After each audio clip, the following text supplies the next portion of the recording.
Dahil hindi po maipasa sa Kongreso ang isang batas kontra political dynasty, kahit na nakasaad ito sa saligang batas, minarapat po ng isang grupo na magsagawa ng People's Initiative para magkaroon ng ganitong batas na hindi dumaraan sa Kamara at sa Senado. Kung paano, alamin sa pagtutok ni Von Aquino. Isang kilusan ang inilunsad ng iba't ibang grupo ng civil society groups, schools, churches, NGOs, youth organizations at business sector. Ang dapat isa lang movement. Ang layon nila makapagsabatas ng isang tunay na anti-dynasty law. About 80% of the members of the House and 75% of the members of the Senate belong to political dynasties. And every year, the political dynasties, in effect, determine the budget. There has been many studies already, no?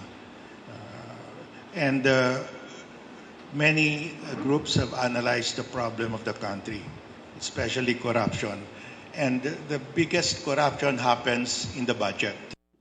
Hindi sila naniniwalang mababali ng Senate at House bill versions ang political dynasty cycle. Kaya ang gagawin nila, isusulong ang isang People's Initiative, isang paraan para maisabatas ang isang panukala nang hindi dumadaan sa Kongreso. Kailangan makakalap ng pirma, 10% ng mga rehistradong botante, pero dapat 3% o higit pa mula sa kada legislative district. Magkakaroon ng referendum at pag nanalo ang yes vote, pasado na ito. Target ng movement na makakalap ng 7.5 million signatures nationwide. Nagsagawa na umano ang grupo ng pilot signature campaign sa Naga at Zamboanga at kakausapin din umano nila ang mga eskwelahan at simbahan para gawing signature sites. Sa ilalim ng panukala, dapat isa lang sa national at isa lang sa local ang uupo sa bawat political family.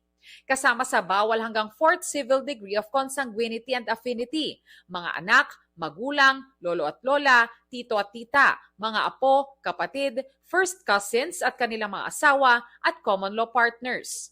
Nais din ipagbawal ng dapat isa lang movement ang succession, replacement o pagpapalitan ng posisyon. At kailangan din munang palipasin ng isang full-term cooling-off period bago ulit makatakbo sa posisyon ng isang miyembro ng political family. This law will change the composition and quality of the members of Congress and the leaders in our local governments.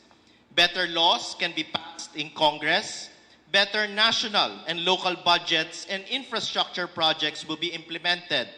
There will be better meritocracy, transparency, and accountability.